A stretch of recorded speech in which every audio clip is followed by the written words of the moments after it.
ডালহৌসি স্কোয়ারের ট্রাম থেকে নেমে সবেমাত্র একটা সিগারেট ধরিয়েছি। হঠাৎ মনে হলো পৃথিবীতে কোথাও কিছু গণ্ডগোল হয়ে গেছে। কিসের যেন একটা শোরগোল শুনতে পাচ্ছিলাম। তাকিয়ে দেখলাম দূরাগত একটা মিছিল। এ পাড়া থেকে কি 144 ধারা উঠে গেছে? সারা বছরই তো থাকে, উঠে যায়নি। অবিলম্বে পুলিশ এসে মিছিলের গতি রোধ করল। উত্তেজনা ও গোলমাল বাড়ল। তারপরে হুড়োহুড়ি, লোকজন ছুটোছুটি করছে চারিদিকে, ঠিক যেন ভিড়ের মধ্যে একটা পাগলা ষাঁড়কে ছেড়ে দেওয়া হয়েছে। ধাবমান লোকগুলির কোনো নির্দিষ্ট দিক নেই। আমি গড্ডলিকা প্রবাহে গানা মিশিয়ে প্রাক্তন রিজার্ভ ব্যাংকের গাড়ি বারান্দায় এসে দাঁড়ালাম।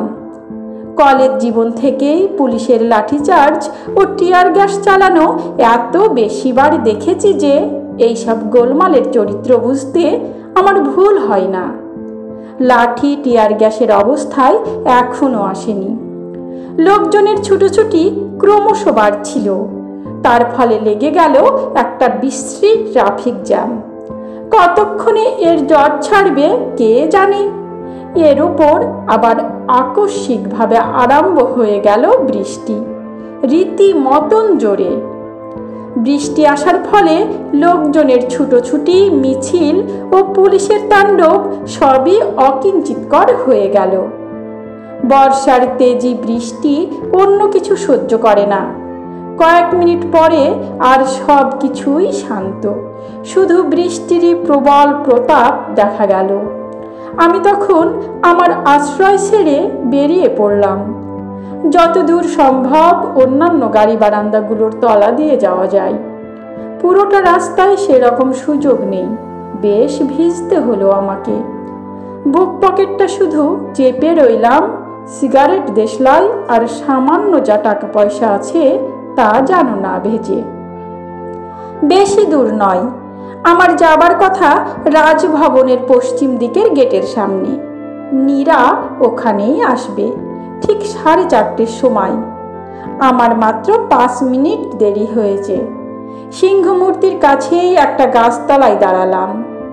নীরা এখনো আসেনি। নীরা কোনোদিন দেরি করে না, কিন্তু সামনে রাস্তার দিকে তাকিয়ে দেখলাম বিরাট গাড়ির লাইন পড়েছে। ট্রাফিক জ্যাম ছাড়িয়ে পড়েছে এদিকেও। এর মধ্যে নীরা আসবে কি করে? ট্রাম, বাস সব অচল। নীরা যদি ট্যাক্সি নিয়েও থাকে তবু এই জ্যাম ভেদ করে ট্যাক্সি আসতে পারবে না। ওরা আসতেও চায় না। ভীষণ রাগ হলো আমার।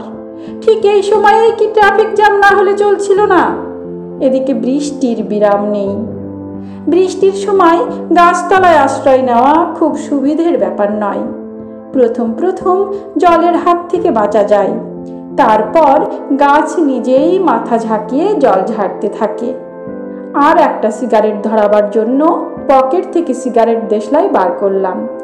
সিগারেট ভেজেনি বটে, কিন্তু দেশলাইটা নেতিয়ে গেছে।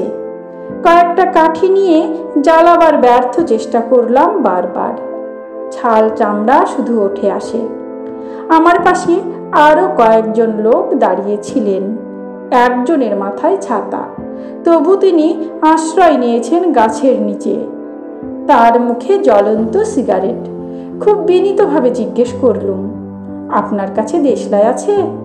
লোকটি আমার কথার কোনো উত্তর দিলেন না।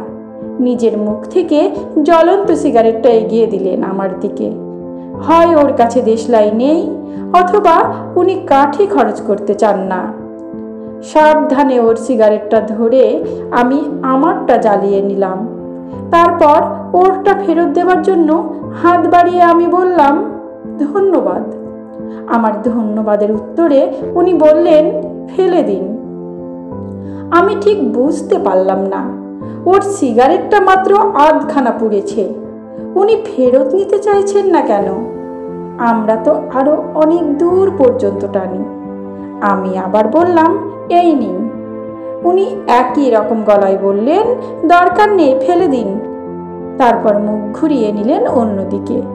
আমার মুখখানা অপমানে কালি হয়ে গেল। এর মানে কি? আমি কি অচ্ছুত? আমার ছোঁয়া সিগারেট উনি স্পর্শ করবেন না? তাহলে দিতে গেলেন কেন? আমি তো সিগারেটের আগুন চাইনি, আর যদি ফেলতেই হয় আমার কাছ থেকে নিয়েও তো নিজেই ফেলতে পারতেন। অথচ এই নিয়ে তর্ক করাও যায় না। অভদ্রলোকদের এই একটা সুবিধে, ভদ্রলোকেরা তাদের চ্যালেঞ্জ করে না, তারা নিজেরাই সহ্য করে যান। আমি মনে মনে গজরাতে লাগলুম। 5টা বেজে গেল, নীরা এখনো এলো না। ট্রাফিক জ্যামের জট ছেড়ে গেছে, বৃষ্টির তেজ একটু কম। নীরা তো কোনো দিন এত দেরি করে না। 5:30 পর্যন্ত অপেক্ষা করলাম। আর কোনো সন্দেহ নেই যে নীরা আজ আর আসতে পারবে না। নিশ্চয় আকস্মিক কোনো অনিবার্য কারণে আটকে গেছে। আর অপেক্ষা করার কোনো মানেই হয় না। বৃষ্টি থেমে গেছে। আমি গাছতলা ছেড়ে বেরিয়ে পড়লাম। আর একটা সিগারেট খেতে ইচ্ছে করছে অনেকক্ষণ ধরে, কিন্তু আমি কারোর কাছে দেশলাই চাইব না। সবে মাত্র পা বাড়িয়েছি, এই সময় পটাং করে আমার একটা চটির স্ট্র্যাপ ছিঁড়ে গেল। চামড়ার চটি জলে ভিজে স্যাঁতসেঁতে হয়ে গিয়েছিল। এখন এই ছেঁড়া চটি নিয়ে আমি কি করি? রাজভবনের সামনে মুচি খুঁজে পাওয়া একটা অসম্ভব ব্যাপার, অথচ ছেঁড়া চটি ঘষতে ঘষতে হাঁটাও একটা অসম্ভব ব্যাপার। চটি জোড়া পুরনো, ফেলে দিলেও ক্ষতি নেই, কিন্তু খালি পায়ে হাঁটার মতন মনের জোরও নেই। অগত্যা সেই চটি টেনে টেনেই হাঁটতে লাগলুম। অত্যন্ত বিশ্রী লাগছে। চটি ছিঁড়ে গেলে মানুষের সমস্ত ব্যক্তিত্ব চলে যায়। খানিকটা এগোতেই কার্জন পার্কের মোড়ের কাছে দরম করে জোরে একটা শব্দ হলো। চোখ তুলে সেদিকে তাকালাম। না তাকালেই ভালো হতো। একটা লরি ধাক্কা মেরেছে একটা টেম্পোকে। টেম্পো থেকে একটা লোক ছিটকে পড়েছে রাস্তায়, গল গল করে রক্ত বেরোচ্ছে। এতকাল কলকাতায় আছি, কিন্তু আমি নিজের চোখে কখনো কোনো দুর্ঘটনা দেখিনি। আজই প্রথম। আজ বিকেল থেকে পরপর একটার পর একটা খারাপ ঘটনা ঘটছে কেন? পৃথিবীর যন্ত্রপাতিতে কি কোথাও কোনো গণ্ডগোল হয়েছে? হঠাৎ আমার মনে হলো নীরার নিশ্চয় কোনো অসুখ হয়েছে, সেই জন্যই আসতে পারেনি। কালকেও নীরাকে পরিপূর্ণ সুস্থ দেখেছি। আজ তার অসুখ হবার কোনো কারণই নেই। তবু আমার ওই কথাই মনে হলো। সেই জন্যই আজ আমি একটার পর একটা কুচিহ্ন দেখছি। এইসব ঘটনার সঙ্গে নীরার অসুখের নিশ্চয় সম্পর্ক আছে। এই জগৎ তো মায়ার প্রতিবাস। আমার মনের অবস্থা অনুযায়ী সব কিছু ঘটে থাকে। নীরার অসুখ কতটা গুরুত্বপূর্ণ আমার এক্ষুনি জানা দরকার। ওদের বাড়িতে সাধারণত আমি টেলিফোন করি না। আজ করতে হবে। কোথায় টেলিফোন? ট্রাম গুমটিতে। ছেঁড়া চটি পায়ে দিয়েই ছুটলাম সেই দিকে। 3-4 জন আগে থেকেই লাইন দিয়ে দাঁড়িয়ে আছে সেখানে। তাদের মধ্যে একটি মেয়ে। মেয়েরা টেলিফোন করতে অনেক সময় লাগায়। আমার ইচ্ছে হলো এদের কাছে হাত জোর করে মিনতি করে বলি, আমাকে একটু আগে সুযোগ দিন। পৃথিবীর সমস্ত কাজের চেয়েও আমার কাজটা বেশি জরুরি। কিন্তু এ কথা মুখে বলা যায় না। নিরাশ মুখে দাঁড়িয়ে রইলাম সবার পেছনে। মেয়েটি যথারীতি বহুক্ষণ সময় লাগালো। ও যেন কার সঙ্গে ঝগড়া করছে। তা তো করবেই। আজ এই মুহূর্তে পৃথিবীতে কেউ সুখে নেই। প্রায় আধ ঘন্টা বাদে আমার সুযোগ এলো। ঠিকঠাক খুচরো পয়সা পকেটে আছে, আগেই দেখে নিয়েছিলাম। কানেকশন হওয়ার পর এনগেজ টোন পেলাম, তবু ফোন ছাড়লাম না। পরপর 3 বার চেষ্টা করলাম, একই অবস্থা। তখন টেলিফোন অফিসে লাইন ধরে জিজ্ঞেস করলাম, এই নাম্বারটার কি অবস্থা দেখুন তো। দূরভাষিনী জানালেন এই নাম্বার এখন আউট অফ অর্ডার হয়ে আছে। খুব একটা আশ্চর্য হবার মতন ব্যাপার কিছু নয়। আজ বিকেল থেকে পরপর যা ঘটছে তার সঙ্গে বেশ মিল আছে।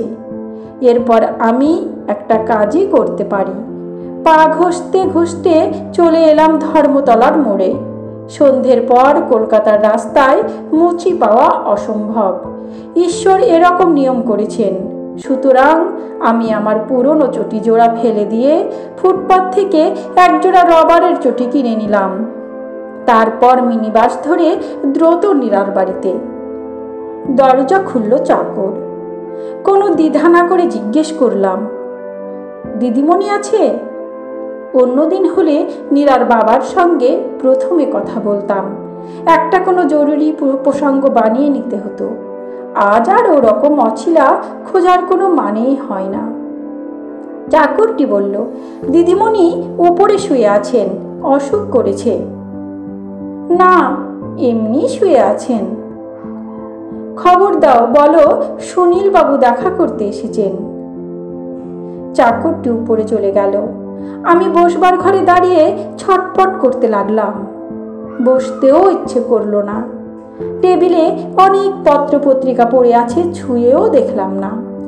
চাকর একটু পরে এসে বলল, দিদিমণির জ্বর হয়েছে। আমার প্রচণ্ড চিৎকার করে বলতে ইচ্ছে করলো, আমি আগেই বলেছিলাম না। খুব শান্তভাবে বললাম, আমি একবার ওপরে যাব? দিদিমণির বাবা কিংবা মাকে একটু বলে এসো আমার কথা। বলেছি, আপনি আসুন। চাকরটির আগেই আমি সিঁড়ি দিয়ে তত্তর করে উঠে এলাম। নীরার ঘর আমি চিনি, 3 তলায় সিঁড়ির পাশে। নীরা শুয়ে আছে চিত হয়ে, গায়ে একটা পাতলা নীল চাদর, চোখ বোজা। ওর মা শিওরের কাছে বসে কপালে জলপট্টি দিচ্ছেন। নীরার মা আমাকে দেখে সামান্য একটু অবাক হলেন, কথাই তা প্রকাশ করলেন না অবশ্য। বললেন, ওই চেয়ারটা টেনে নিয়ে বসো। আমাকে বলতেই হলো যে নীরার বিশেষ বন্ধু স্নিগ্ধা, যে আমার মাসতুতো বোন, সে নীরাকে একটা খবর দিতে বলেছিল। আমি এ পাড়ায় এসেছিলাম অন্য কাজে, এসে শুনলাম নীরার অসুখ। ওর মা বললেন, দেখো দেখি হঠাৎ কি রকম জ্বর, দুপুরেও ভালো ছিল। কি হয়েছে বুঝতে পারছি না তো। Temperature 100 degree. ডাক্তার এসেছিলেন? রথিনকে তো খবর পাঠিয়েছি, 9টার সময় আসবে বলেছে। টেলিফোনটা আবার আজকে খারাপ। ওর বাবাও এখনো অফিস থেকে ফেরেনি। কথাবার্তা শুনে নীরা চোখ মেলে একবার তাকালো, ঘোলাটে দৃষ্টি। আমাকে চিনতে পারলো কিনা কে জানে। আমি চেয়ারে বসে নীরার মাকে জিজ্ঞেস করলাম, কোনো ওষুধ টষুধ আনতে হবে? আমি এনে দিতে পারি। রথিন এসে দেখুক। আমি অপেক্ষা করতে লাগলাম। উনি কি একবারও ঘর ছেড়ে উঠে যাবেন না? আজকালকার মায়েরা তেমন অবুঝ নন। একটু বাদেই উনি বললেন, তুমি একটু বসো, আমি একটু গরম দুধ নিয়ে আসি, যদি খাই। উনি ঘর থেকে চলে যাওয়া মাত্রই আমি উঠে গিয়ে দরজার কাছে উকি মেরে দেখলাম উনি একতলার রান্নাঘরেই যাচ্ছেন কিনা। উনি তাই গেলেন। তাহলে ফিরতে অন্তত 2 মিনিট তো লাগবেই। নীরার শিওরের কাছে এসে আমি ওর কপালে হাত দিলাম। কপালটা যেন পুড়ে যাচ্ছে একেবারে। নীরা চোখ মেলে তাকালো আবার। তারপর অস্পষ্ট গলায় বলল, আমি আজ যেতে পারিনি। ও কথা এখন থাক। তোমার কষ্ট হচ্ছে? আমার মন খারাপ লাগছে খুব। ছি, এখন মন খারাপ করে না। হঠাৎ অসুখ বাঁধালে কি করে? আমার তো অসুখ হয়নি, আমার মন খারাপ। লক্ষ্মীটি, এখন মন খারাপ করো না। নীরা আমার হাতটা টেনে নিজের চোখের উপর রাখলো। আমি ভালো লাগায় বিভোর হয়ে গেলাম। আবার ভয়ও করতে লাগলো, ওর মা এক্ষুনি এসে পড়বে না তো। নীরা বলল, তুমি যেও না। আমি হাত সরিয়ে নিয়ে চেয়ারে এসে বসলাম। প্রায় সঙ্গে সঙ্গে ওর মা এসে ঢুকলেন ঘরের মধ্যে। উত্তেজনায় আমি কাঁপছি। ডাক্তার না আসা পর্যন্ত আমি বসেই রইলাম সেই ঘরে। এর আগেই নীরার বাবা এলেন, 2-4টে কথা বললেন আমার সঙ্গে। আমি জানি ওরা তো আমাকে জোর করে চলে যেতে বলবেন না। ডাক্তার এলো 9:30টায়। ওদের কি রকম আত্মীয়, নীরার সঙ্গে তুই তুই করে কথা বলেন। নীরার জ্বর তখনও একটুও কমেনি, বরং বেড়েছে মনে হয়। ডাক্তার জিজ্ঞেস করলেন, কিরে তোর হঠাৎ কি হলো? নীরা বলল, আমার কিছু ভালো লাগছে না। কোথায় ব্যথা? নীরার সেই একই উত্তর, আমার কিছু ভালো লাগছে না।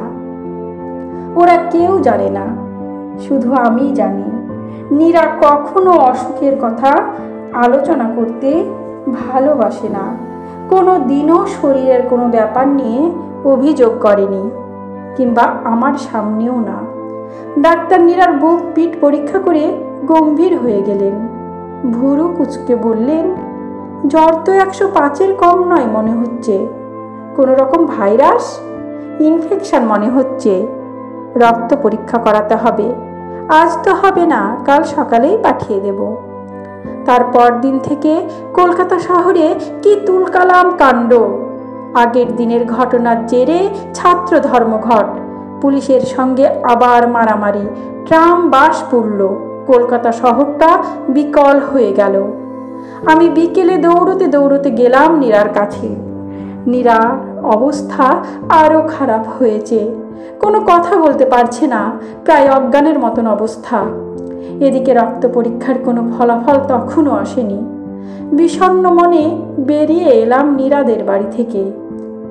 রাস্তাঘাট ফাঁকা, থমথমে, যেন কয়েকজন লোককে দেখা গেল, সকলের মুখ থমথমে।